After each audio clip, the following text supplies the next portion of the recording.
Hello everyone, welcome to our channel Thrust Education. इस video के माध्यम से हम देखेंगे एडिटोरिया प्रैक्टिस सेट, जो कि आज का होगा आपका 4 नंबर होगा। एडिटोरिया प्रैक्टिस सेट 4 नंबर होगा, जो कि खाकी 3.0 चल रहा है प्रैक्टिस सेट एडिटोरिया का, उसका आज सेट नंबर 4 होगा। तो आइए देखते हैं। फर्स्ट 20 क्वेश्चन जो है आपका करेंट अफेयर रहेगा। करेंट अफेयर को हम रैंडमली आंसर बताते चलेंगे, और जो नेक्स्ट क्वेश्चन जो आने वाला है 20 के बाद जो क्वेश्चन आएगा, जिसका हम ऑप्शन वाइज एक्सप्लेनेशन करते चलेंगे। तो देखते हैं सबसे फर्स्ट क्वेश्चन कि सिमलीपाल राष्ट्रीय उद्यान के संदर्भ में कथनों पर विचार कीजिए और सही कथन को चुनिए। तो इसे उड़ीसा के चौथा राष्ट्रीय उद्यान के रूप में अधिसूचित किया गया है। तो सॉरी, ये चौथा नहीं, ये कितना नंबर है? तो ये जो हो जाएगा आपका दूसरा राष्ट्रीय उद्यान है। आगे देखते हैं कि इसे भारत के 107वें राष्ट्रीय उद्यान के रूप में अधिसूचित किया गया है। तो ये बिल्कुल सही हो जाएगा। तो इसका आंसर जो हो जाएगा आपका केवल दू जो है इसमें सही है। नेक्स्ट क्वेश्चन देखते हैं। नेक्स्ट क्वेश्चन हो जाएगा कि निम्न में से रक्षा मंत्रालय द्वारा कौन सी पत्रिका का संपादन किया जाता है? तो देखिए, इसका आंसर जो हो जाएगा आपका, इसका आंसर है कि निम्न में से रक्षा मंत्रालय द्वारा कौन सी पत्रिका का संपादन किया गया है? तो संवाद पत्रिका है, या ऑप्शन नंबर बी सौर पत्रिका है, या ऑप्शन नंबर सी त्याग पत्रिका है, या ऑप्शन नंबर डी कुरुक्षेत्र है। तो इसका आंसर जो हो जाएगा आपका संवाद पत्रिका है, ऑप्शन नंबर ए। अगला क्वेश्चन देखेंगे कि हाल ही में 2 अप्रैल 2025 को नई दिल्ली में 2 दिवसीय विकसित भारत युवा सांसद महोत्सव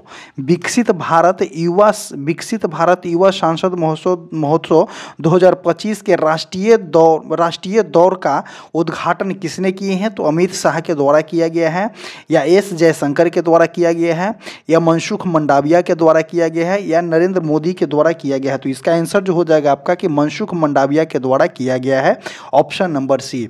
आगे देखते हैं कि पीएम अजय योजना का प्रारंभिक उद्देश्य किससे है? तो इसका ऑप्शन नंबर ए देखेंगे, एससी समुदाय के बीच गरीबी कम करना। ऑप्शन नंबर बी सभी नागरिकों को मुफ्त स्वास्थ्य सेवा प्रदान करना। ऑप्शन नंबर सी डिजिटल साक्षरता को बढ़ावा देना, या ऑप्शन नंबर डी स्मार्ट शहरों का विकास करना। तो पीएम अजय योजना जो हो जाएगा आपका किसके लिए है? तो एससी समुदायों के बीच गरीबी को कम करना, ऑप्शन नंबर जो हो जाएगा इसका आंसर ए हो जाएगा। अगला क्वेश्चन हो जाएगा कि राजकोषीय स्वास्थ्य सूचकांक FIH 2025 में कौन सा राज्य जो है आपका शीर्ष स्थान पे है? तो केरल हो जाएगा, option number A. Option number B आपका उत्तर प्रदेश हो जाएगा। ऑप्शन नंबर सी जो हो जाएगा आपका बिहार हो जाएगा। ऑप्शन नंबर डी जो हो जाएगा आपका उड़ीसा हो जाएगा। तो राजकोषीय स्वास्थ्य सूचकांक 2025 में सबसे टॉप पे रहने वाला राज्य जो है आपका उड़ीसा हो जाएगा। अगला क्वेश्चन देखेंगे कि निम्न कथनों पर विचार करें और सही कथन को चुनें। खेलो इंडिया यूथ गेम्स का 7वां संस्करण 4 से 15 मई 2025 तक बिहार के 5 शहरों में आयोजित किया गया है। ये बिल्कुल सही हो जाएगा। और 2018 में पहली बार खेलो इंडिया पहल शुरू की गई थी। तो इसका ये भी आंसर सही है। तो कथन ए और कथन 1 और कथन 2 दोनों सही है। तो ऑप्शन नंबर इसका आंसर जो हो जाएगा सी हो जाएगा। आगे देखते हैं क्वेश्चन नंबर 7 कि किस राज्य ने अप्रैल 2025 में 2000 साल पुराने मेगालिथिक अवशेषों की खोज की सूचना दी है?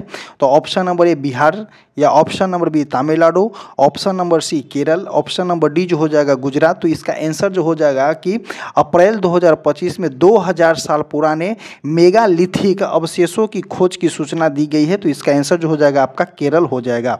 नेक्स्ट क्वेश्चन देखेंगे कि पंचायत उन्नति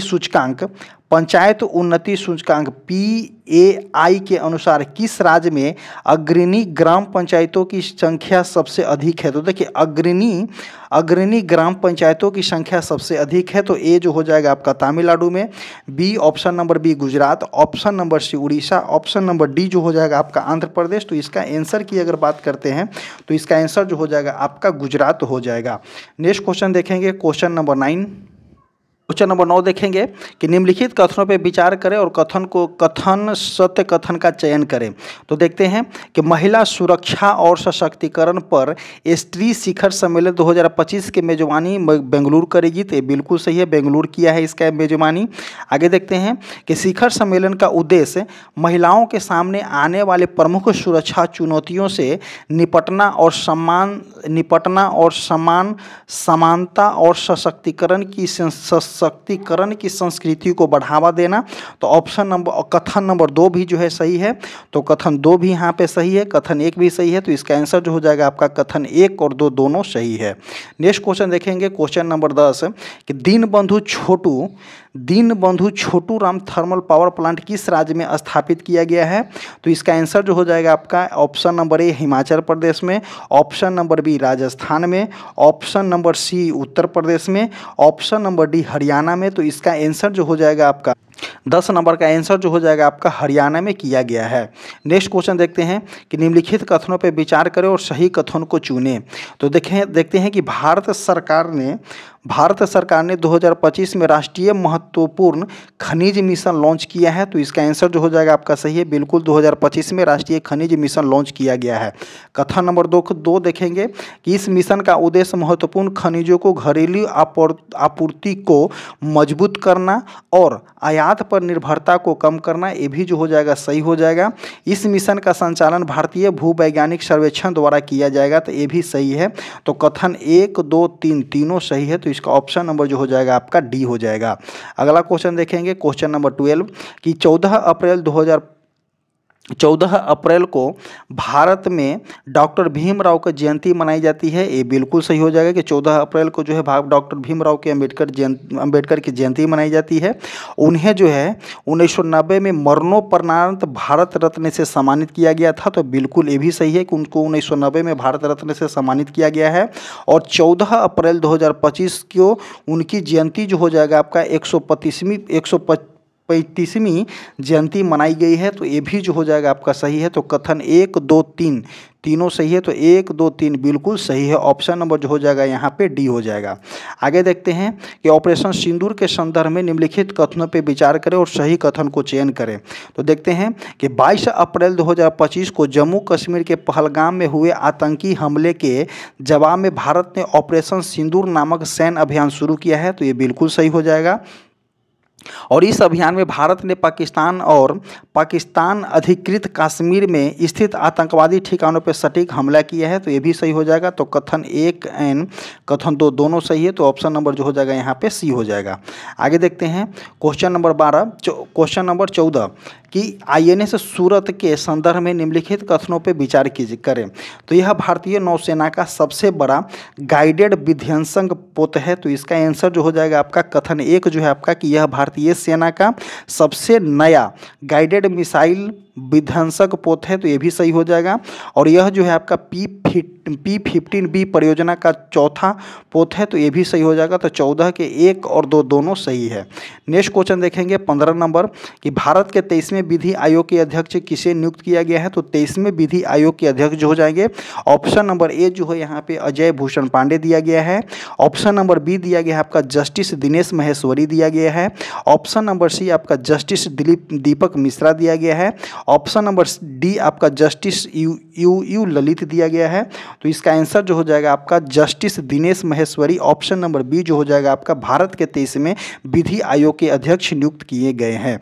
नेक्स्ट क्वेश्चन देखेंगे क्वेश्चन नंबर 16 कि डॉक्टर के कस्तूरी रंगन जिनका निधन हाल ही में हो गया के बारे में विचार कीजिए और सत्य कथन को चुनिए। तो देखते हैं इसका आंसर कि वे 1994 से 2003 तक इसरो के 5वें अध्यक्ष रहे हैं। ये जो हो जाएगा वे 1994 से 2003 तक इसरो के 5वें अध्यक्ष रहे हैं। बिल्कुल सही हो जाएगा। डॉक्टर के कस्तूरी रंगन जो है आपका 1994 से 2003 तक जो है 5वें अध्यक्ष रह चुके हैं इसरो का। और वे एक स्वतंत्र प्रभार वाले केंद्रीय मंत्री हैं। ये गलत हो जाएगा। वे एक स्वतंत्र प्रभार वाले केंद्रीय मंत्री नहीं, एक साइंटिस्ट हैं। आगे साइंटिस्ट हैं जिनका जो है हाल ही में डॉक्टर के कस्तूरी रंगन का निधन हुआ है। और इन्हीं के द्वारा जो है आपका राष्ट्रीय शिक्षा नीति 2020 का मसौदा तैयार किया गया है। तो इसका आंसर जो हो जाएगा ओनली एक सही है। तो ऑप्शन नंबर बी जो हो जाएगा यहाँ पे सही हो जाएगा। नेक्स्ट क्वेश्चन देखेंगे क्वेश्चन नंबर 17 कि हाल ही में पहलगाम आतंकी हमले के प्रतिशोध में भारत ने एक प्रमुख द्विपक्षीय जल बंटवारे संधि को स्थगित किया है। ध्यान दीजिएगा यहाँ पे क्वेश्चन क्या पूछा गया है कि प्रमुख द्वितीय जल बंटवारे संधि को स्थगित कर रखने का फैसला किया है।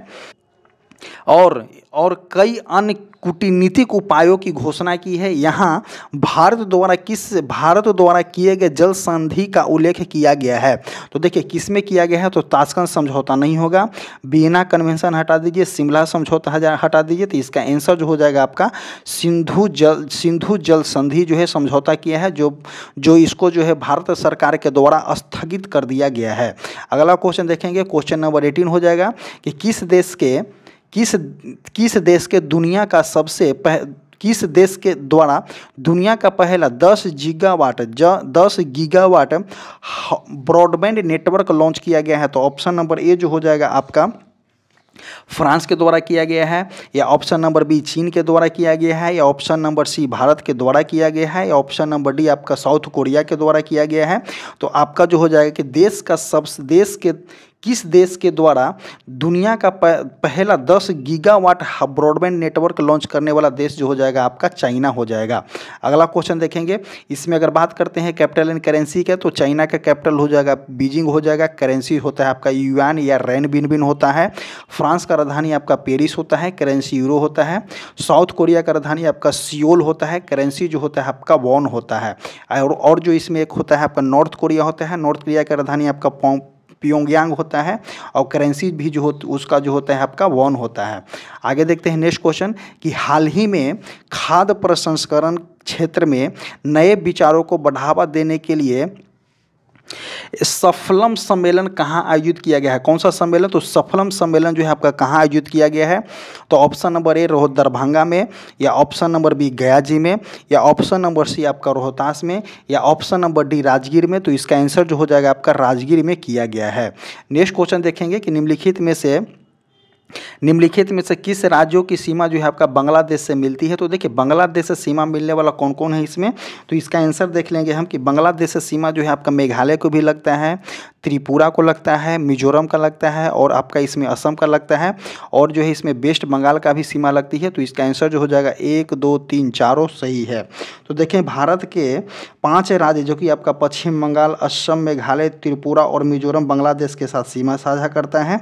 पश्चिम बंगाल के सबसे अधिक लंबाई वाला सीमा जो है बांग्लादेश के साथ 2217 किलोमीटर साझा करती है।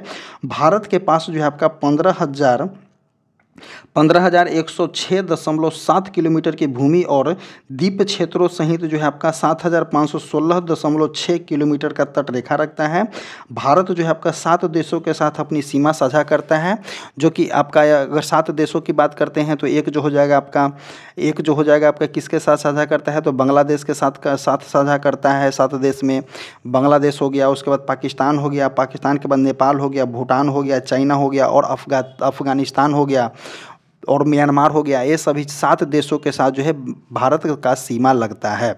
आगे देखते हैं 21 नंबर कि निम्नलिखित में से कौन सा विकल्प जो है क्षोभ मंडल के संबंध में सही नहीं है। ठीक है कि क्षोभ मंडल के ऊपरी सीमा को ट्रोपोपोज कहते हैं। क्षोभ मंडल में मौसम संबंधी घटनाएं नहीं होती है। तो देखिए इसमें क्वेश्चन क्या पूछा गया है कि क्षोभ मंडल के ऊपरी सीमा को ट्रोपोपोज कहते हैं, ये तो बिल्कुल सही होगा। और क्षोभ मंडल में मौसम संबंधी घटनाएं नहीं होती है, इसको हटा दीजिए, क्योंकि मौसम संबंधी घटनाएं जो है आपका क्षोभ मंडल में ही होते हैं। ऑप्शन सी देखेंगे कि क्षोभ मंडल की ऊंचाई ग्रीष्मकालीन में बढ़ जाती है, ये भी सही हो जाएगा। और इसमें ऊंचाई बढ़ने के साथ तापमान कम होता है, तो ये भी सही हो जाएगा। तो इसका आंसर जो हो जाएगा आपका कि क्षोभ मंडल में मौसम संबंधी घटनाएं नहीं होती है, जो कि आपका कथन यहाँ पे गलत दिया गया है। तो 21 का जो हो जाएगा आपका बी हो जाएगा। आगे देखते हैं नेक्स्ट क्वेश्चन नंबर जो हो जाएगा आपका 22 नंबर हो जाएगा कि भारत के जलवायु कोपेन वर्गीकरण के अनुसार किस प्रकार के जलवायु का प्रतिनिधित्व करती है। तो देखिए भारत की जलवायु किसके अनुसार, तो कोपेन वर्गीकरण के अनुसार किस प्रकार के जलवायु का प्रतिनिधित्व करती है। तो देखिए इसमें जो हो जाएगा आपका मानसूनी भी जलवायु भी भारत में है, ग्रीष्म के साथ गर्म ग्रीष्म भी है। तो इसका आंसर जो हो जाएगा आपका 22 का ए हो जाएगा। आगे देखते हैं नेक्स्ट क्वेश्चन नंबर जो हो जाएगा आपका 23 नंबर जो है आपका मिलान करने वाला दिया गया है कि देखिए गारो कहाँ में है, तो गारो जो हो जाएगा आपका मेघालय में हो जाएगा, तो 1 का ए हो जाएगा। मिरी कहाँ में है, तो मिरी जो हो जाएगा यहाँ पे मिरी जो हो जाएगा आपका अरुणाचल प्रदेश में हो जाएगा। पचाई मलाई कहाँ में हो जाएगा, तो तमिलनाडु, एसी का 2 हो जाएगा। और डलमा जो हो जाएगा आपका झारखंड में हो जाएगा। तो 1 3 2 4 1 1 3 2 4 ऑप्शन नंबर 23 का ए हो जाएगा जो सही हो जाएगा।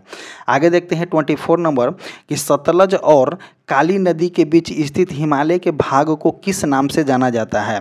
तो इसमें जो होता है आपका कि कौन कौन से है, तो एक होता है आपका सिंधु हो गया, सतलज हो गया, एक जो होता है आपका काली होता है, उसके बाद आपका तीस्ता होता है, उसके बाद जो होता है आपका दिहांग होता है। तो सबसे पहले जो पूछा गया है कि सिंधु और सतलज के बीच में जो होता है आपका पंजाब हिमालय होता है, और सतलज और काली के बीच में जो होता है आपका कुमाऊं हिमालय होता है। और पूछा कौन सा गया है कि सतलज और काली नदियों के बीच में स्थित हिमालय के भाग को किस नाम से जाना जाता है, तो कुमाऊं हिमालय के नाम से जाना जाता है। ऑप्शन नंबर ए जो हो जाएगा यहाँ पे सही हो जाएगा।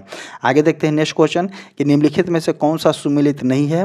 तो डोबर जल डमरू मध्य इंग्लिश चैनल और उत्तरी सागर को जोड़ता है, ये सही हो जाएगा। मलक्का जल संधि जो होता है आपका अंडमान सागर और दक्षिणी चीन सागर को जोड़ता है, ये भी सही हो जाएगा। डेविस जल संधि जो है आपका बेफिन खाड़ी और प्रशांत महासागर को जोड़ता है, जो कि यहाँ पे आपका गलत हो जाएगा। और 10 डिग्री चैनल जो हो जाएगा आपका अंडमान और निकोबार को जोड़ता है, तो ये भी सही हो जाएगा।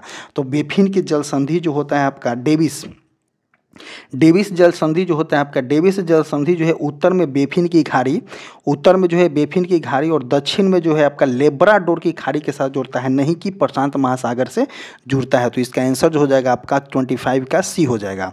आगे देखते हैं नेक्स्ट क्वेश्चन, क्वेश्चन नंबर 26 क्या बोलना चाह रहा है कि निम्नलिखित ग्रहों में से कौन सा आंतरिक ग्रहों के समूह में प्रस्तुत करता है। देखिए एक क्वेश्चन जो है थोड़ा सा ऑप्शन को आप देखिएगा।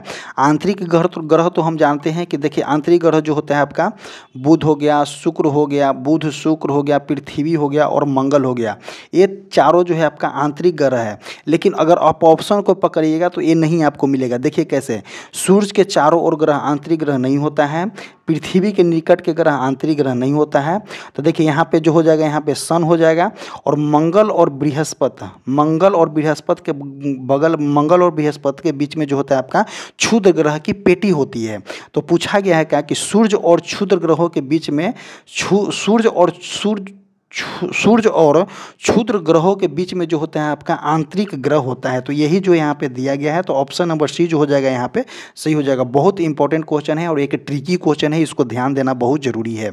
आगे देखते हैं नेक्स्ट क्वेश्चन कि भारत के कुल क्षेत्रफल में कितने प्रतिशत भाग पर जो है आपका पर्वतीय क्षेत्र का विस्तार किया गया है। तो देखिए पूछा कौन सा गया है क्वेश्चन कि भारत के कुल क्षेत्रफल में कितने प्रतिशत भाग पर जो है आपका पर्वतीय क्षेत्र का विस्तार किया गया है। तो इसका आंसर जो हो जाएगा आपका कि आपका देखिए इसका वो ए नहीं होगा, न सी हो जाएगा, न डी हो जाएगा। इसका आंसर जो हो जाएगा इनमें से कोई नहीं, क्योंकि 30% भाग पर जो है पर्वतीय श्रेणियां का विस्तार किया गया है। भारत में पर्वतों हो गया, पठार, मैदानी और द्वीपों सहित विभिन्न प्रकार के स्थलाकृति मौजूद है। लगभग 43% भूमि क्षेत्र मैदानी है, जिसमें कृषि और औद्योगिक बुनियादी ढांचे होता है। और पठारी क्षेत्र देश में लगभग 27% भूमि क्षेत्र को शामिल करता है।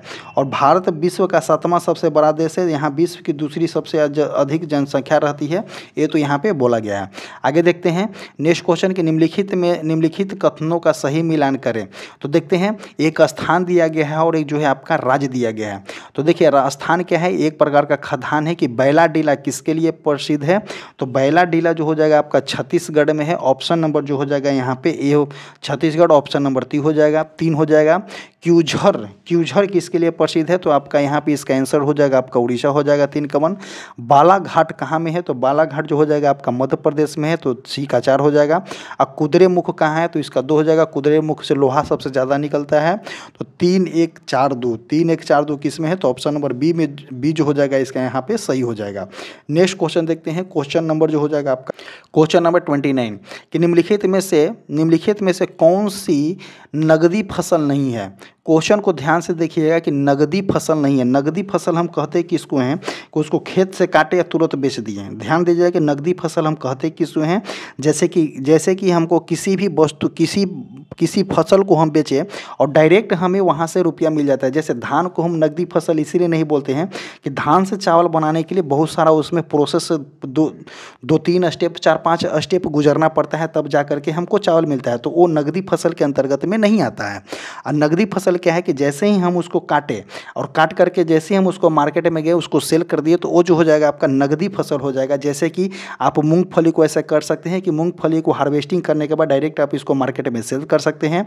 गन्ना को भी आप सेम कर सकते हैं, जूट को भी आप कर सकते हैं, लेकिन ज्वार को जो है आप इस तरह से नहीं कर सकते हैं। तो इसका आंसर जो हो जाएगा आपका ऑप्शन नंबर जो हो जाएगा यहाँ पे सी हो जाएगा, जो ज्वार जो है आपका नगदी फसल नहीं है। एक जो होता है आपका खरीफ फसल, खरीफ फसल जो होता है आपका मानसून के मौसम में उगाई जाने वाली फसल है, जो को हम क्या बोलते हैं, खरीफ फसल बोलते हैं। इसके उदाहरण के लिए जैसे कि मक्का, बाजरा, कपास, ये सभी जो है आपका किसका उदाहरण है, तो आपका जो है खरीफ फसल का उदाहरण है। एक जो होता है आपका रबी फसल जो होता है आपका शीत ऋतु में उगाई जाती है और बसंत ऋतु में काट ली जाती है। जैसे आपका गेहूँ हो गया, चना हो गया, मसूर हो गया, दलहन हो गया, ये सभी जो होता है आपका रबी फसल के अंतर्गत आता है। एक जो होता है आपका ज़ियाद फसल जैसे कि देखिए, ज़ियाद फसल को समझने के लिए ऐसा कीजिए, जिस फल बोलिए या जिस सब्जी में सबसे ज़्यादा पानी मिलता हो, जैसे कि कद्दू हो गया, ये ज़ियाद फसल के अंतर्गत आता है। खीरा हो गया जो गर्मी में होता है, जैसे कि पूरा लुक चल रहा है वहाँ पे खीरा का प्रोडक्शन ज़्यादा होता है। और आपको बता दें करेला हो गया, तरबूजा हो गया, ये सभी जो है आपका ज़ियाद फसल के अंतर्गत में आते हैं। नेक्स्ट क्वेश्चन देखते हैं। क्वेश्चन नंबर जो हो जाएगा यहाँ आपके 30 हो जाएगा कि अस्टेलेकाइट्स, क्या पूछा गया है कि अस्टेलेक्टाइट्स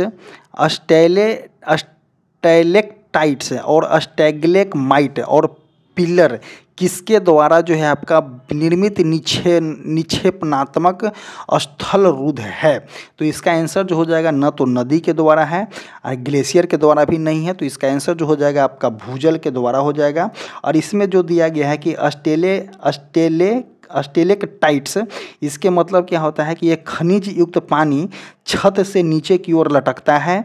और एक जो है आपका अस्टेलेग्माइट की खनिज युक्त पानी फर्श के ऊपर की ओर बहते हैं।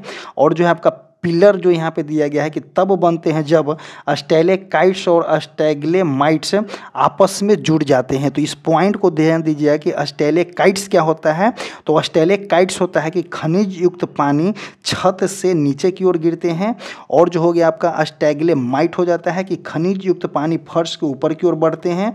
और पिलर जो हो जाएगा कि ये दोनों को मिल करके बनते हैं जो पिलर कहलाते हैं। तो इसका आंसर जो हो जाएगा आपका भूजल हो जाएगा।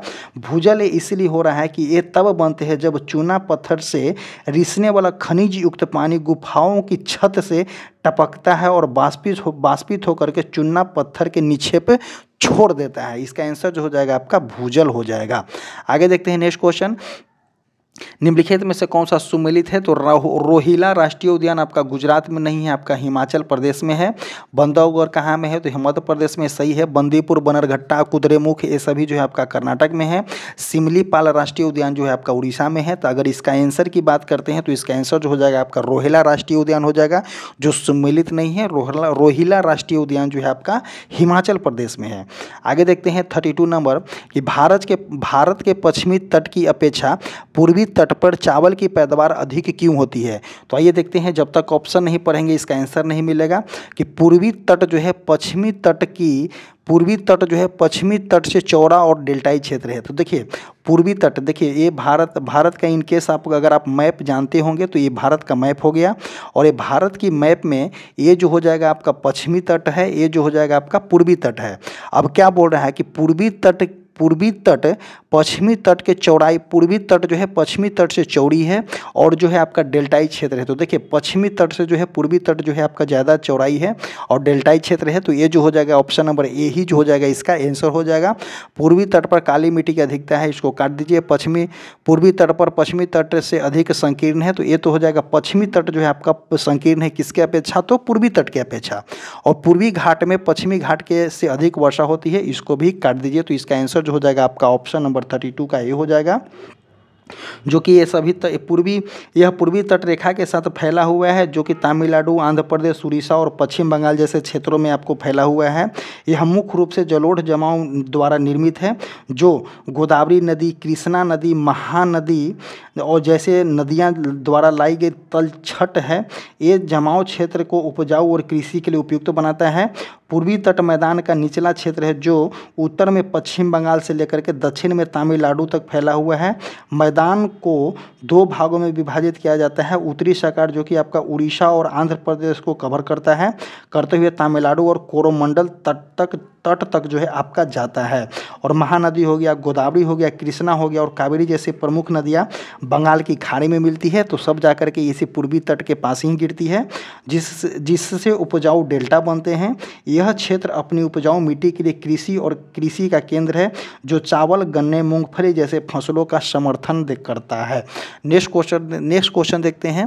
क्वेश्चन नंबर जो हो जाएगा आपका 33 नंबर। 33 क्या बोलना चाह रहा है कि संसद द्वारा नए राज्यों को बनाने की प्रक्रिया के बारे में निम्नलिखित कथनों में से कौन से कथन सही नहीं है। ठीक है, तो देखिए इस प्रकार की विधि अनुच्छेद 368 के कार्य क्षेत्र में आएगी। तो देखिए 368 क्या होता है, तो 368 जो है आपका संविधान संशोधन के अंतर्गत आता है, जो कि आपका यही जो हो जाएगा आंसर नहीं होगा।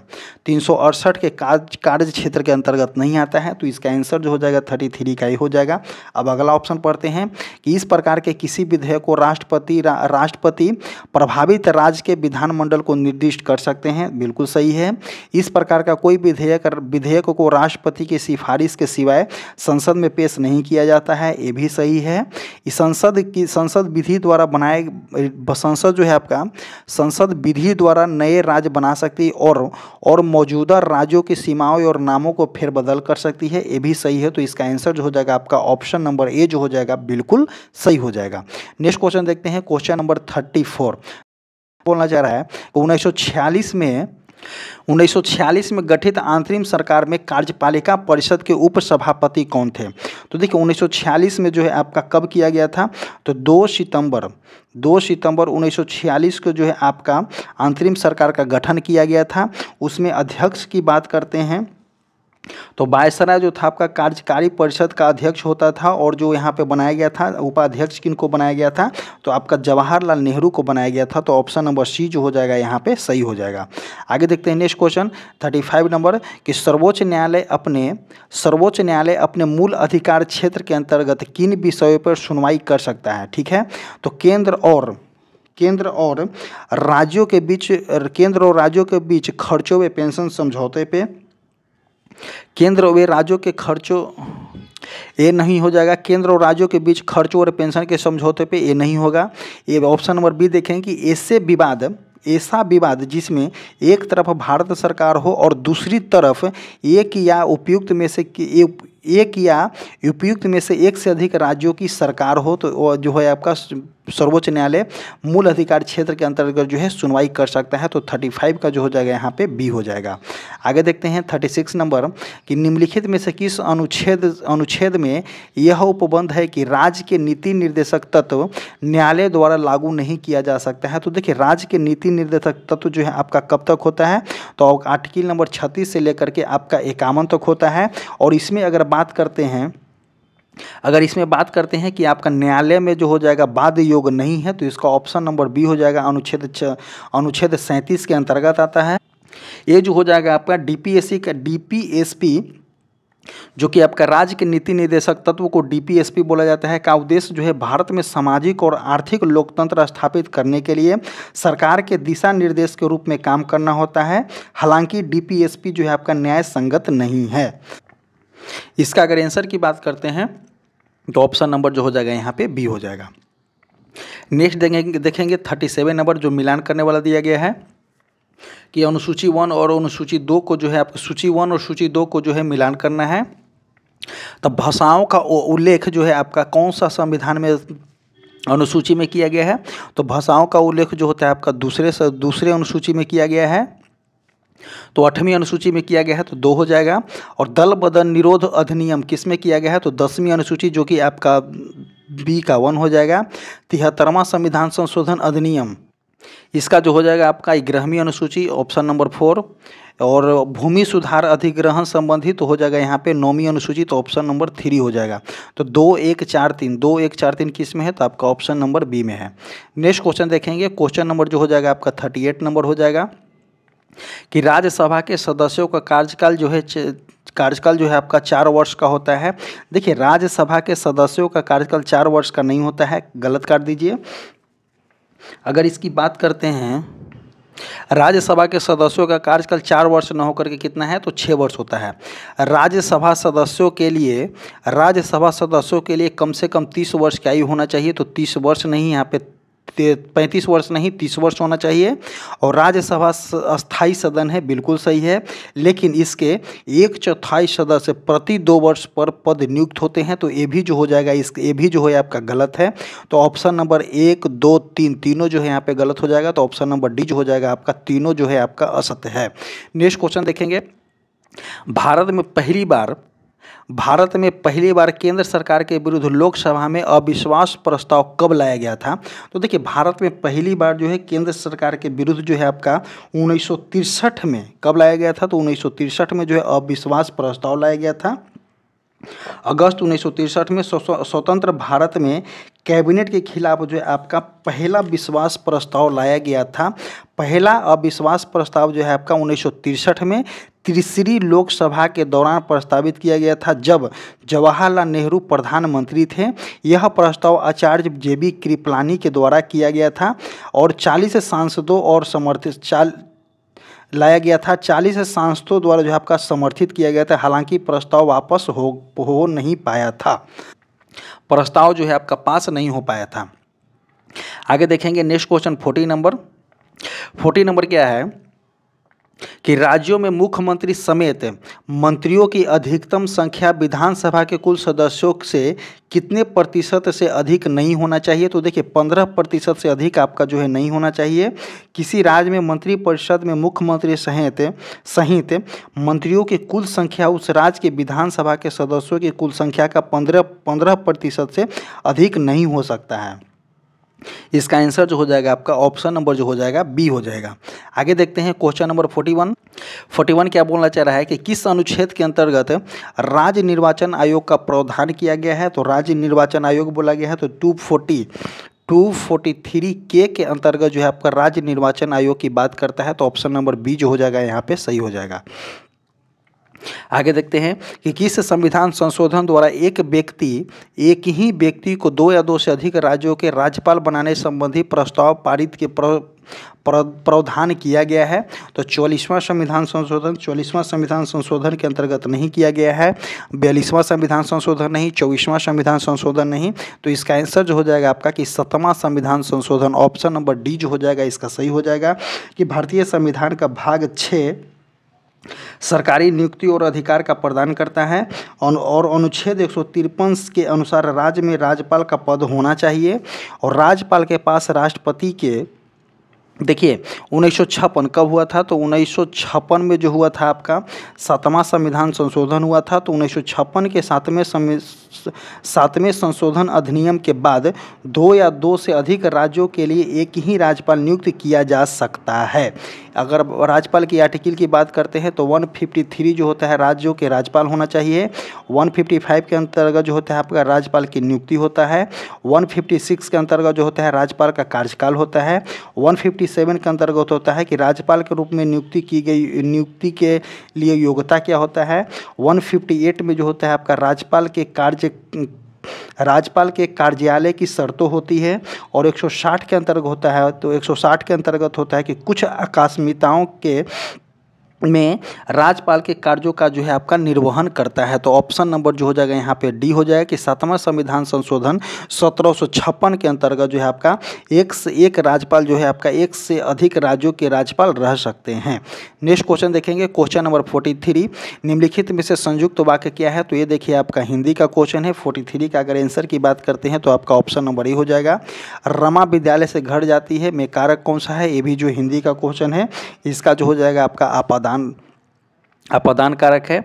नेक्स्ट क्वेश्चन देखेंगे 45 नंबर क्या पूछा गया कि my grand father was a farmer and he 3 एकड़ ऑफ लैंड, मतलब कि ही कन्वर्टेड 3 एकड़ ऑफ लैंड। इसका आंसर जो हो जाएगा आपका ऑप्शन नंबर डी हो जाएगा।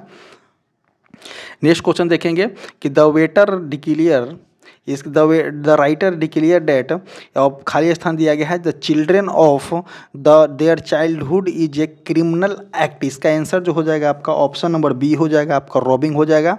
ये जो है 47 का आंसर जो हो जाएगा आपका मैथ का क्वेश्चन है, आप इसको बना सकते हैं। तो इसका आंसर जो होता है आपका 8/5 होता है।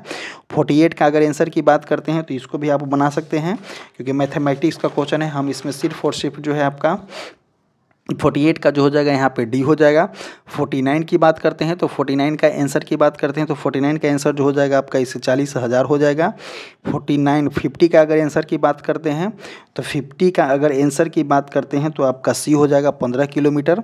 नेक्स्ट देखते हैं 50 के बाद जो हो जाएगा आपका 51, ये भी जो है आपका रीजनिंग का क्वेश्चन है, तो 51 का जो हो जाएगा सी हो जाएगा। नेक्स्ट देखेंगे एज भी जो है आपका रीजनिंग का क्वेश्चन है। नेक्स्ट देखेंगे ए भी जो है रीजनिंग का क्वेश्चन है, स्किप करते जाइए। अब आते हैं हम 54 नंबर क्वेश्चन से। 54 नंबर क्वेश्चन क्या बोला गया है कि किस अभिलेख में अशोक जो है आपका बुद्ध धम्म और संघ के प्रति विश्वास प्रकट किए हैं? तो रोमनदेही स्तंभ लेख के अंतर्गत, या मास्की लघु शिलालेख के अंतर्गत, या सारनाथ स्तंभ के स्तंभ के, या भाबरू लघु शिलालेख के अंतर्गत। तो इसका आंसर जो हो जाएगा अशोक के द्वारा जो है बुद्ध धम्म और संघ के प्रति विश्वास प्रकट किया गया है। तो ऑप्शन नंबर यहाँ पे डी हो जाएगा। भाबरू लघु शिलालेख को जब जो है आपका कोलकाता के संग्रहालय में रखा गया है, अशोक के उन कुछ अभिलेखों में से एक है जहां इन्होंने व्यक्तिगत रूप से बौद्ध धर्म में अपनी गहरी आस्था व्यक्त किए हैं। इस शिलालेख में अशोक ने स्पष्ट रूप से कहा है कि बुद्ध धम्म और संघ, जिन्हें बौद्ध धर्म के तीनों त्रिरत्न बोला जाता है, में अपना श्रद्धा और विश्वास प्रकट किए हैं। यह शिलालेख मुख्य रूप से अशोक के बौद्ध धर्म अपनाने और बौद्ध शिक्षाओं के प्रसार के लिए उपयुक्त प्रयासों को दर्शाया गया है। ऑप्शन नंबर जो हो जाएगा आपका भाबरू शिलालेख, जिसको जो है कलकत्ता के संग्रहालय में रखा गया है। नेक्स्ट क्वेश्चन देखेंगे 55 नंबर कि निम्नलिखित में से किसने मनोवैज्ञानिक इतिहास का उपयोग करते हुए यह सिद्ध किया था कि मोहम्मद बिन तुगलक पागल नहीं था, जैसा कि पहली बार एलिफिस्टन ने कहा था? तो ये एक कथन जो है किसके द्वारा कहा गया है? तो इसका आंसर जो हो जाएगा आपका ईश्वरी प्रसाद के द्वारा कहा गया है। ऑप्शन नंबर जो हो जाएगा यहाँ पे सी हो जाएगा। आगे देखते हैं नेक्स्ट क्वेश्चन 56 नंबर कि दह जाने से जान जा चुकी थी, शहर को काया बेजान थी, यह कथन किस संदर्भ में कहा गया था? तो दह से जान जा चुकी थी और शहर की काया बेजान थी, यह कथन किस संदर्भ में कहा गया है? तो 1857 के क्रांति के उपसमाप्ति के बाद, या वीर कुंवर सिंह के वीरगता के बाद, या जो है आपका अवध के विलय के बाद, या जो हो जाएगा आपका मुगल बादशाह बहादुर शाह जफर के निर्वासन के बाद। तो इसका आंसर जो हो जाएगा कि आपका अवध के विलय के बाद। ऑप्शन नंबर सी जो हो जाएगा। यह कथन जो है 1856 में ब्रिटिश ईस्ट इंडिया कंपनी द्वारा अवध के रियासत के जबरन विलयन के संदर्भ में कहा गया था। तत्कालीन गवर्नर जनरल लॉर्ड डलहौजी ने कुशासन का आरोप लगा करके 7 फरवरी 1756 को अवध को अंतिम नवाब कौन थे? तो वाजिद अली शाह को गद्दी से हटा दिया और राज्य के ब्रिटिश साम्राज्य में मिला लिया और नवाब वाजिद अली शाह को कलकत्ता में जो है निर्वासित कर दिया गया था। यह विलय जो हो जाएगा आपका 1857 भारतीय विद्रोह के प्रमुख कारणों में से एक बना, क्योंकि इसने अस्थायी लोगों को अंग्रेजों के प्रति भारी असंतोष पैदा कर दिया था। आगे देखते हैं नेक्स्ट क्वेश्चन नंबर 57 नंबर है कि किस युद्ध में बाबर ने मुसलमानों पर लगने वाले तमगा कर की समाप्ति की घोषणा किया था? तो देखिए तमगा कर होता क्या है? तो तमगा कर जो है आपका कब बोला गया था? तो तमगा कर जो है आपका खानवा के युद्ध में दिया गया था। ऑप्शन नंबर ए जो हो जाएगा आपका सही हो जाएगा। तमगा जो है एक प्रकार का शब्द तुर्की शब्द है, जिसका अर्थ एक प्रकार का प्रवेश या चुंगी कर था, जो अक्सर सल्तनत काल में मुस्लिम व्यापारियों और कभी कभी आम लोगों के लिए भी लगाया जाता था जब वे मुगल क्षेत्रों में प्रवेश करते थे।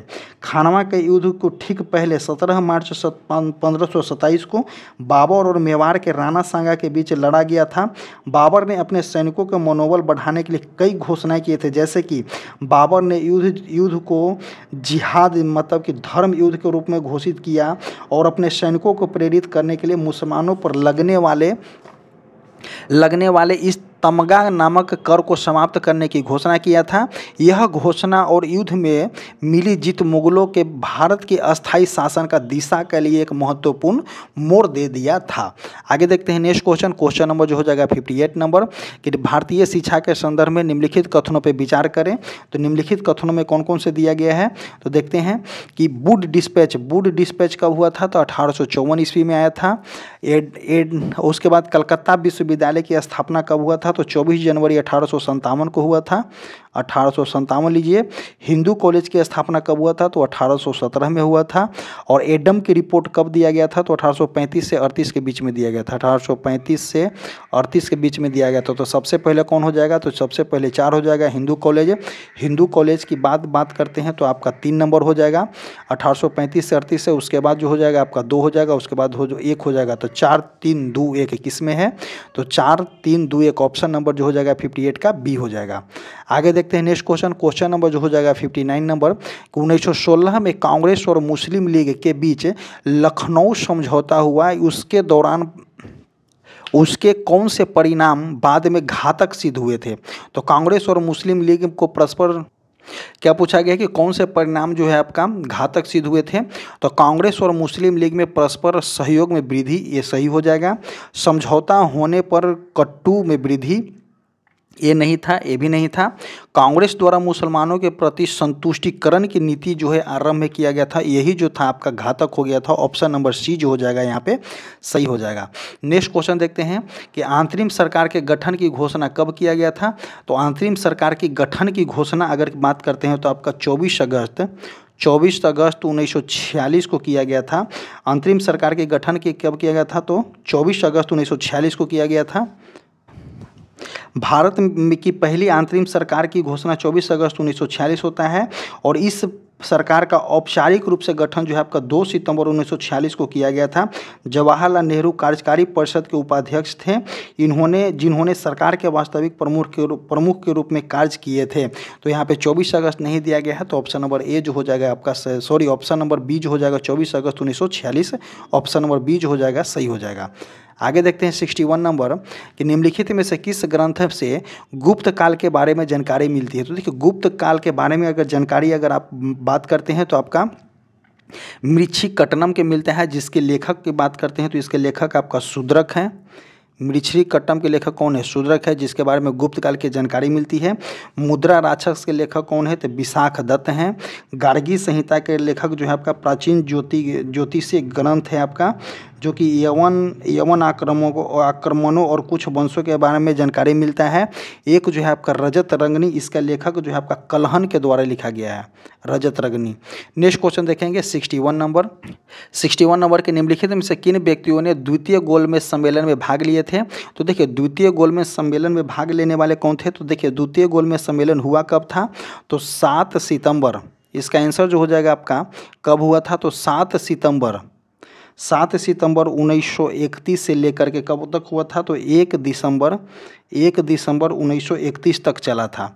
और इसमें जो है आपका महात्मा गांधी भाग लिए थे।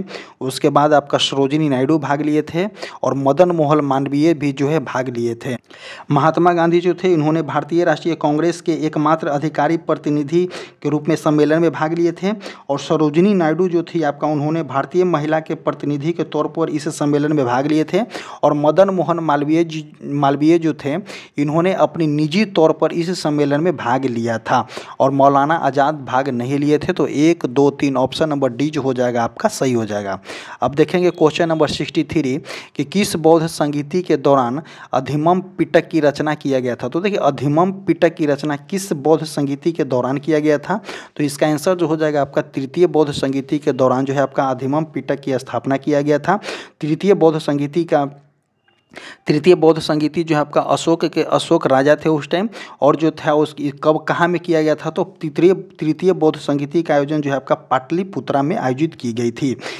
यह संगीति जो है मौर्य सम्राट अशोक के संरक्षण में लगभग 250 ईस्वी पूर्व पाटलिपुत्रा में आयोजित किया गया था और इसके अध्यक्ष जो थे आपका मोगलीपुतिस्त जो थे इनके अध्यक्ष थे। नेक्स्ट क्वेश्चन देखेंगे, प्रथम बौद्ध संगीति कहाँ हुआ था? तो राजगीर में हुआ था। द्वितीय बौद्ध संगीति कहाँ हुआ था? तो वैशाली में हुआ था। तृतीय बौद्ध संगीति आपका पाटलिपुत्रा हुआ था। चतुर्थ जो था आपका कहाँ में हुआ था? तो कुंडलग्राम में हुआ था। आगे देखेंगे 64 नंबर कि निम्नलिखित में से कौन सा सुमेलित नहीं है? अकबर द्वारा जजिया कर जो है आपका 1564 में हटाया गया था। दिन-ए-इलाही की स्थापना जो है आपका 1582 में किया गया था। मजहरनामा जो था आपका 1578 ना होकर के 1579 था। आगे देखेंगे तीर्थयात्री कर समाप्ति कब किया गया था? तो 1563 था। तो इसको याद कर लीजिएगा क्योंकि जो है आपका एग्जाम में पूछा जाता है। नेक्स्ट क्वेश्चन देखेंगे, क्वेश्चन नंबर 65 नंबर कि निम्नलिखित में से किस शासक ने बतापी कोंड की उपाधि धारण किया था? तो देखिए 65 नंबर पूछा गया कि बतापी कोंड की उपाधि किसने धारण किया था? तो बतापी कोंड की उपाधि धारण करने वाले नरसिंह वर्मन प्रथम थे। चालुक्य राजा पुलकेशिन द्वितीय ने 642 ईस्वी में युद्ध में हराया और मार डाला। किसको मार डाला थे? तो पल्लव राजा नरसिंह वर्मन प्रथम ने चालुक्य राजा पुलकेशिन द्वितीय को 642 ईस्वी में युद्ध में हराया और मार डाला था। और इस विजय के बाद उन्होंने चालुक्य की राजधानी बतापी जो कि वर्तमान में बादामी और कर्नाटक है पर कब्जा किया और बतापी कोंड अर्थात बतापी का विजेता की उपाधि धारण किया था। एक जो थे यहाँ पे राजेंद्र प्रथम थे। राजेंद्र प्रथम ने ये चोल वंश के एक महान शासक थे उन्होंने गंगा घाटी तक सैन्य अभियान चलाए और गंगई कोड चोल की उपाधि धारण किया, जिसका अर्थ होता है कि गंगा को जीतने वाला चोल। एक जो था आपका पुलकेशिन द्वितीय था जिन्होंने ये चालुक्य वंश के सबसे शक्तिशाली थे। इन्होंने सम्राट हर्षवर्धन को नर्मदा नदी के तट पे हराया और परमेश्वर और सत्य श्री जैसी उपाधि धारण किया था। एक जो यहाँ पे राजा दिया गया है राजराज प्रथम जो थे राजेंद्र प्रथम के पिता और एक शक्तिशाली चोल राजा थे। उन्होंने राजराज और जयकोंड जैसे उपाधि धारण की और जो है आपका तंजावुर में बृहदेश्वर मंदिर का निर्माण किनके द्वारा करवाया गया था? तो राजराज प्रथम के द्वारा ही करवाया गया था। अगला क्वेश्चन देखेंगे 66 नंबर कि भारत छोड़ो आंदोलन के दौरान स्थापित समानांतर सरकारें में सबसे ज़्यादा समय तक चलने वाली सरकार कौन थी? तो सबसे ज़्यादा अगर बात करते हैं कि भारत छोड़ो आंदोलन के दौरान स्थापित समानांतर सरकारों में सबसे ज़्यादा समय तक चलने वाली सरकार जो था आपका सतारा का था आपका कि भारत छोड़ो आंदोलन के दौरान महाराष्ट्र के सतारा में स्थापित समानांतर सरकार सबसे लंबे समय तक चली। इससे प्रति सरकार या पत्री सरकार के नाम से भी जाना जाता है। नाना पाटिल और वाई.बी. चौहान जैसे नेताओं के नेतृत्व में यह सरकार जो है आपका अगस्त 1943 के मध्य से लेकर के जून 1946 तक लगभग 3 वर्षों तक सक्रिय रहा था। आगे देखेंगे इसमें एक दिया गया है ताम्लुक जो था आपका पश्चिम बंगाल के मिदनपुर जिले में ताम्लुक में ताम्रलिपि जातीय सरकार का गठन किया गया था। यह जो था आपका कि 17 दिसंबर 1942 से लेकर के सितंबर 1944 तक चला था, जो कि एक महत्वपूर्ण अवधि था। एक जो यहाँ पे दिया गया है बलिया जो था आपका उत्तर प्रदेश के बलिया जिले में चित्तू पांडे के नेतृत्व में पहली समानांतर सरकार का गठन 1942 में स्थापित किया गया था। हालांकि केवल 1 सप्ताह तक ही चली थी। नेक्स्ट क्वेश्चन देखेंगे, क्वेश्चन नंबर जो हो जाएगा आपका 67 कि आयरलैंड को ब्रिटेन में कब सम्मिलित किया गया है? तो आयरलैंड को ब्रिटेन में कब सम्मिलित किया गया था? तो 1801 ईस्वी में ब्रिटेन में सम्मिलित किया गया है। नेक्स्ट क्वेश्चन देखेंगे कि निपख आंदोलन के प्रणेता कौन है? तो चैतन्य है या ज्ञानेश्वर है या दादू दयाल हैं या जो है आपका नामदेव हैं? तो देखते हैं इसका आंसर जो हो जाएगा आपका कि दादू दयाल जो हो जाएगा, इसका आंसर हो जाएगा 68 का कि संत दादू दयाल जो कि हिंदी के भक्ति काल में ज्ञानश्रेयी शाखा से एक प्रमुख संत कवि थे। उन्होंने एक निर्गुणवादी संप्रदाय की स्थापना किया था जो बाद में दादू पंथ के नाम से जाना जाता था। आगे देखते हैं इसका आंसर जो हो जाएगा आपका दादू दयाल हो जाएगा। नेक्स्ट क्वेश्चन देखेंगे कि निम्न में से कौन सबसे अधिक मृदु है? सबसे अधिक मृदु कहने का मतलब कि इंग्लिश पढ़िए कि which of the following is the softest. तो सबसे ज़्यादा सॉफ्टेस्ट कौन होता है, तो सोडियम जो होता है सबसे ज़्यादा सॉफ्ट होता है। इसको जो है हम चाकू से भी काट सकते हैं। सोडियम एक क्षारीय धातु होता है, यह इतना नरम होता है कि इसे हम समान चाकू से आसानी से काट सकते हैं। बाकी अनदर इसमें जो दिया गया है सब कठोर है। आगे देखते हैं नेक्स्ट क्वेश्चन कि प्रकाश संश्लेषण का प्रथम अस्थायी उत्पाद कौन सा है। तो प्रकाश संश्लेषण का प्रथम अगर अस्थायी उत्पाद की बात करते हैं तो आपका स्टार्च नहीं होता है, सुक्रोज नहीं, ग्लूकोज नहीं, तो फॉस्फोग्लाइकोलेसिक अम्ल जो होता है आपका आंसर होता है। तो 70 का जो हो जाएगा यहाँ पे सी हो जाएगा। नेक्स्ट क्वेश्चन देखते हैं। क्वेश्चन नंबर जो हो जाएगा आपका 71 नंबर कि पौधे का आर्द्र पतन और आर्द्र गलन रोग डैम्पिंग ऑफ सीडिंग किसके कारण होता है।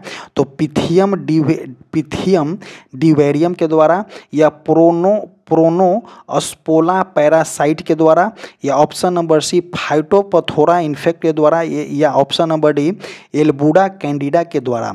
तो इस 71 का आंसर जो हो जाएगा आपका पिथियम डिवेरियम के द्वारा होता है। 71 का ऑप्शन ए हो जाएगा जो सही हो जाएगा। आगे देखते हैं नेक्स्ट क्वेश्चन जो हो जाएगा यहाँ पे कि वर्षा रोधी टैंक और टेंट के लिए उपयुक्त की जाने वाली सामग्री का जल रोधक गुण कौन सा होता है।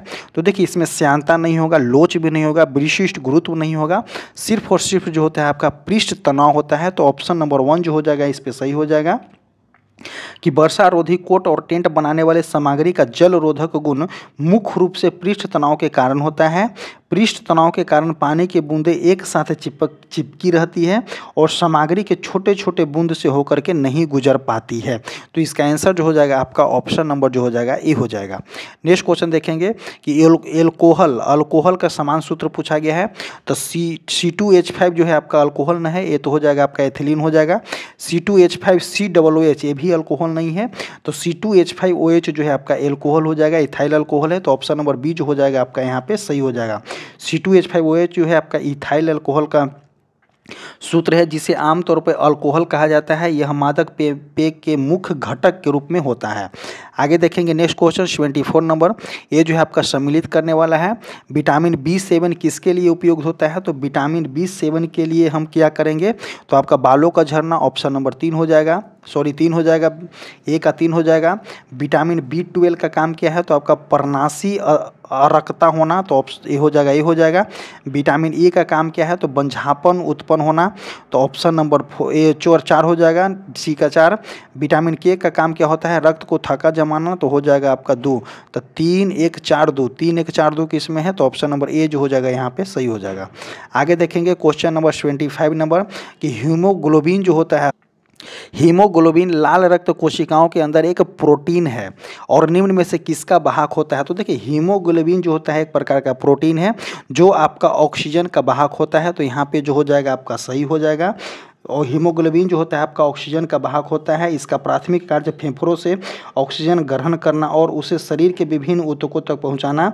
यह ऑक्सीजन के साथ मिलकर के एक अस्थिर यौगिक बनाता है जिसे ऑक्सी हीमोग्लोबिन भी कहते हैं।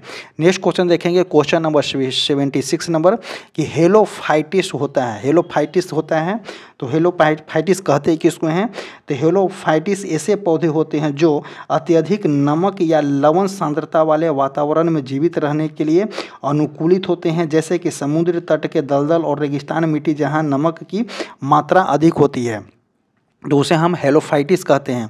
वे पौधे जो अधिक मल वाले स्थान पे उगते हैं, बिल्कुल गलत होगा। वे पौधे जो शुष्क वास स्थानों पे उगते हैं, बिल्कुल गलत होगा। वे पौधे जो बहुत शुष्क और नम जगह पे उगते हैं, ये भी गलत हो जाएगा। वे पौधे जो लवणों की मिट्टी वाले उगते हैं, तो ऑप्शन नंबर डी जो हो जाएगा आपका सही होगा। नेक्स्ट क्वेश्चन देखेंगे 77 नंबर कि एक ही पदार्थ के अणुओं के बीच कार्यकारी आकर्षण बल को क्या कहा जाता है। तो जब एक ही पदार्थ के अणुओं के बीच कार्यकारी आकर्षण बल को हम ससंजक बल बोलते हैं। और असंजक बल किसे बोलते हैं कि जब विभिन्न प्रकार के पदार्थों के अणुओं के बीच लगने वाले आकर्षण बल यह अलग अलग सामग्रियों के लिए एक दूसरे से चिपकने में मदद करते हैं, तो असंजक बल कहा जाता है। तो इसका आंसर जो हो जाएगा आपका ऑप्शन नंबर डी हो जाएगा। 79 देखेंगे, यहाँ पे हो जाएगा आपका ऑप्शन नंबर 78 का देखेंगे कि छाया में उगने वाले पौधों को क्या कहते हैं, तो छाया में उगने वाले पौधे को हम सियोफाइटिस बोलते हैं, सियोफाइटिस बोलते हैं छाया में उगने वाले पौधे को। एक जो है यहाँ पे दिया गया हेलोफाइटिस, जो कि वे पौधे जो ऊंचे लवणता वाले मिट्टी में, अभी हम आपको बताए हैं। एक जो होता है आपका सियोफाइटिस जो होता है, जो आंसर दिया गया है कि वे पौधे जो छायादार वातावरण में पनपते हैं उन्हें और इन्हें कम प्रकाश की आवश्यकता होती है, जिसको हम सियोफाइटिस बोलते हैं। एक जो होता है आपका लिथोफाइटिस, जो कि आपका चट्टानों में उगते हैं, पत्थरों में उगते हैं। एक जो है आपका पस्मोफाइटस हैं, जो कि आपका जो रेतीली मिट्टी या रेगिस्तान क्षेत्र में उगने वाले अनुकूलित होते हैं, उसको हम क्या बोलते हैं, तो पस्मोफाइटिस बोलते हैं।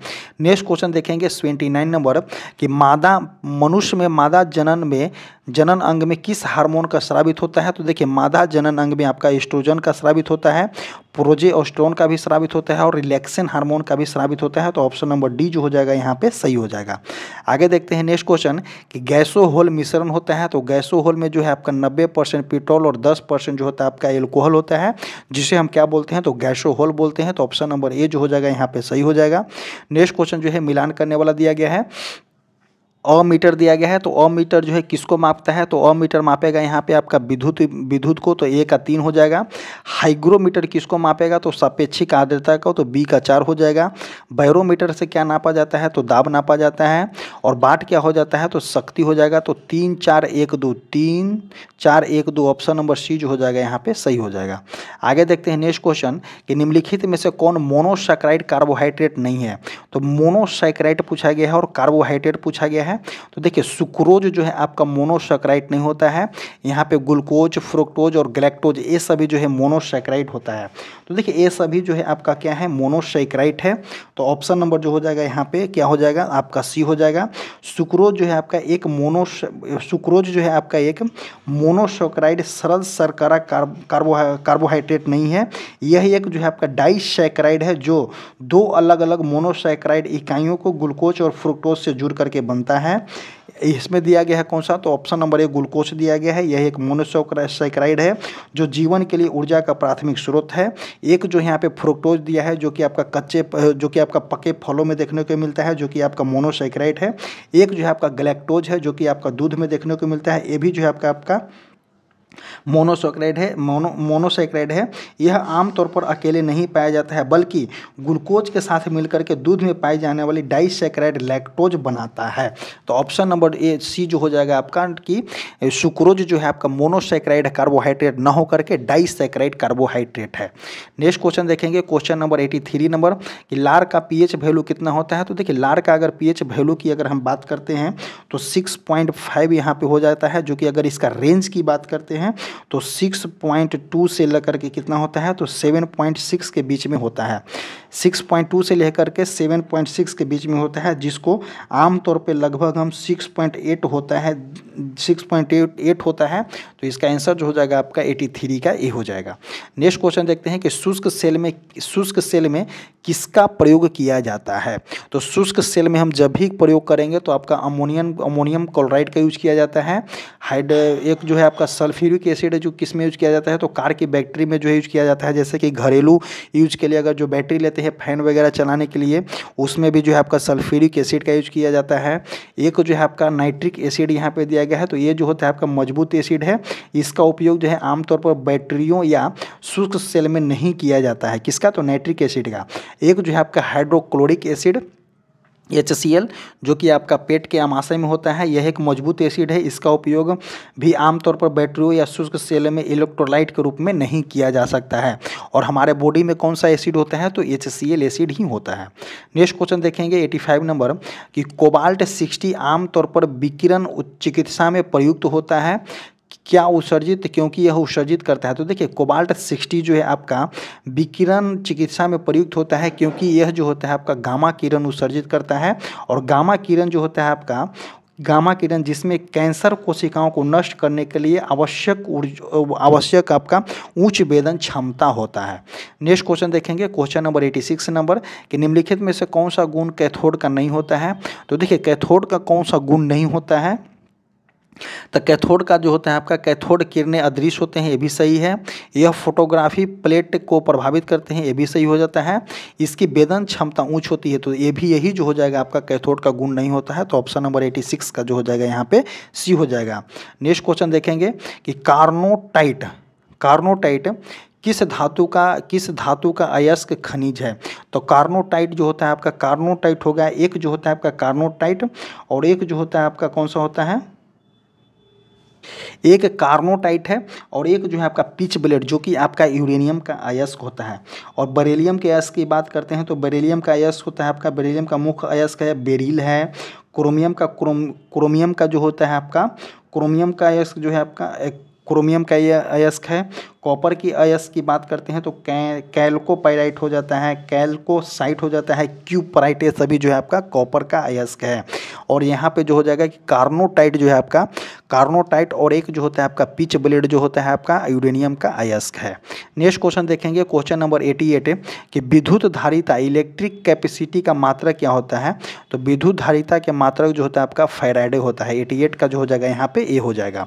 नेक्स्ट क्वेश्चन देखेंगे कि मिड डे मील योजना की शुरुआत किस पंचवर्षीय योजना के दौरान किया गया था।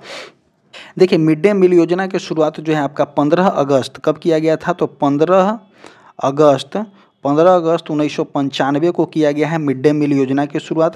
और यह योजना जो हो जाएगा आपका, यह योजना जो हो जाएगा आपका 8वीं पंचवर्षीय योजना, जिसकी कार्यकाल आपका 1992 से लेकर के 1997 तक था। तो ऑप्शन नंबर सी जो हो जाएगा यहाँ पे सही हो जाएगा। आगे देखेंगे क्वेश्चन नंबर 90। क्वेश्चन नंबर 19 क्या बोला है कि निम्न में से कौन सी समिति जो है भारत में निर्धनता को संबोधित करता है। तो देखिए सुरेश चंद्र, एक जो है आपका कौन सा है, तो सुरेश तेंदुलकर समिति जो है आपका किसका संबंधित करता है। तो इसकी गठन जो है आपका 2005 में किया गया था और रिपोर्ट जो कब दिया गया था, तो 2009 में रिपोर्ट दिया गया है, जो कि आपका भारत में निर्धनता को संबंधित करता है। एक जो है आपका लक्करवाला समिति है जो कि आपका 1993 में इसका गठन किया गया था और इसकी ये भी जो है आपका गरीबी से संबंधित है। और विजय केलकर समिति जो यहाँ पे किससे संबंधित है, तो विजय केलकर समिति जो है विशेष रूप से वस्तु और सेवा कर से संबंधित है। तो ऑप्शन नंबर बी और सी जो हो जाएगा यहाँ पे ऑप्शन नंबर डी जो हो जाएगा सही हो जाएगा। आगे देखते हैं कि भारत में आयकर कैसा है। तो देखिए भारत में आयकर जो है आपका कैसा है, तो भारत में आयकर जो है आपका प्रत्यक्ष है क्योंकि डायरेक्ट टैक्स है, और जो है आपका प्रोग्रेसिव टैक्स है। प्रोग्रेसिव कहने का मतलब होता है कि भारत में आयकर जो है आपका प्रत्यक्ष है क्योंकि यह सीधे आय अर्जित करने वाले व्यक्ति या संस्था पे लगाया जाता है। और ये जो है एक प्रकार का प्रगतिशील कर प्रणाली है, क्योंकि इसका अर्थ है कि व्यक्ति की आय बढ़ने के साथ साथ कर की दर भी बढ़ती रहती है। तो क्या हो जाएगा, प्रत्यक्ष कर है। भारत की आयकर जो है आपका प्रत्यक्ष कर है और प्रगतिशील है। ऑप्शन नंबर जो हो जाएगा यहाँ पे बी हो जाएगा। नेक्स्ट क्वेश्चन देखेंगे, क्वेश्चन नंबर 92 कि सकल घरेलू उत्पाद जीएनपी में निम्नलिखित में से किसको शामिल नहीं किया जाता है। तो निजी प्रेषण को शामिल किया जाता है, बाह्य अनुदान को भी शामिल किया जाता है, और बाहर ऋणों द्वारा ब्याज की प्राप्ति को भी शामिल किया जाता है, बट विदेशी निवेशियों की आय को शामिल नहीं किया जाता है। तो 92 का जो हो जाएगा यहाँ पे डी हो जाएगा। आगे देखते हैं 93 नंबर कि होला मोहल्ला एक त्यौहार है जो योद्धाओं या बहादुरी जीत, गौरव और निडरता के बारे में किस भारतीय राज्य में मनाया जाता है। तो पंजाब में इसको मनाया जाता है होला मोहल्ला, जो कि आपका होली के उत्सव के आसपास में मनाया जाता है। नेक्स्ट क्वेश्चन देखेंगे 94 नंबर, लव स्मैश और सर्विस शब्द का संबंध जो है किस खेल से संबंधित है। तो लव स्मैश और सर्विस शब्द जो हो जाएगा आपका लॉन टेनिस से संबंधित है। तो 94 का ये हो जाएगा। नेक्स्ट क्वेश्चन देखेंगे 95 नंबर के विश्व रक्तदान दिवस कब मनाया जाता है। तो विश्व रक्तदान दिवस जो होता है आपका 14 जून को मनाया जाता है। ऑप्शन नंबर सी हो जाएगा। नेक्स्ट क्वेश्चन कि पखुई वन्यजीव अभयारण्य कहाँ है। तो पखुई वन्यजीव अभयारण्य जो हो जाएगा आपका अरुणाचल प्रदेश में है। अगला question 97 number, history of the freedom movement in Bihar के लेखक कौन है। तो history of the freedom movement in Bihar के लेखक कौन हो जाएंगे। तो के दत्ता हैं, या option number B W Hunter हैं, option number C Tarak Nath Das हैं, option number D Ramnath Puri हैं। तो history of the freedom movement in Bihar के लेखक जो हो जाएंगे आपका, इसके आंसर जो हो जाएगा जाएगा आपका के दत्ता है, ऑप्शन नंबर ए। अगला क्वेश्चन देखेंगे। अगला क्वेश्चन है कि कुचिपुड़ी किस राज्य का प्रसिद्ध लोक नृत्य है। तो कुचिपुड़ी कहाँ का हो जाएगा, तो कुचिपुड़ी जो है आपका आंध्र प्रदेश का जो है आपका लोक नृत्य है। नेक्स्ट क्वेश्चन, पीएम कुसुम योजना संबंधित है। तो पीएम कुसुम योजना किससे संबंधित है, तो ऑप्शन नंबर ए कृषि सौर पंप व्यवस्था से, ऑप्शन नंबर बी विद्युत वाहन अनुदान से, ऑप्शन नंबर सी सेमीकंडक्टर क्षेत्र से, या उर्वरक क्षेत्र से। तो पीएम कुसुम योजना जो है आपका कृषि सौर पंप व्यवस्था से संबंधित है। आगे देखेंगे लास्ट क्वेश्चन कि निम्न में से किस अर्थशास्त्री ने अवसर लागत का सिद्धांत दिया है। तो देखिए अवसर लागत का सिद्धांत अगर हम इसको इंग्लिश में देखेंगे तो there is theory of opportunity cost. Theory of opportunity cost किसके द्वारा दिया गया है, तो इसका आंसर हो जाएगा आपका गॉटफ्रीड हैबरल के द्वारा दिया गया है, ऑप्शन नंबर डी हो जाएगा। और इसी तरह से जो है एडिटोरिया बिहार एसआई का आज का सेट नंबर 4 जो है आपका समाप्त होता है। और आपको बता दें कि अगर इस सेट आप एक बार सेट अगर आप कॉन्सेंट्रेट होकर के देख रहे हैं तो आप बहुत ही अच्छे तरीक़ा से इसको बना सकते हैं। अगर आपको इसका पीडीएफ चाहिए तो हमारा टेलीग्राम चैनल को ज्वाइन कीजिए, जो कि कमेंट बॉक्स और डिस्क्रिप्शन बॉक्स में इसका लिंक पिन कर दिया गया है। आप जाइए और वहाँ से ज्वाइन कीजिए और यहाँ ए वाले पीडीएफ जो है आप वहाँ पे गेन कर सकते हैं। इसी तरह से जो है आपका आज का जो है बिहार एसआई एडिटोरिया का सेट समाप्त होता है। धन्यवाद।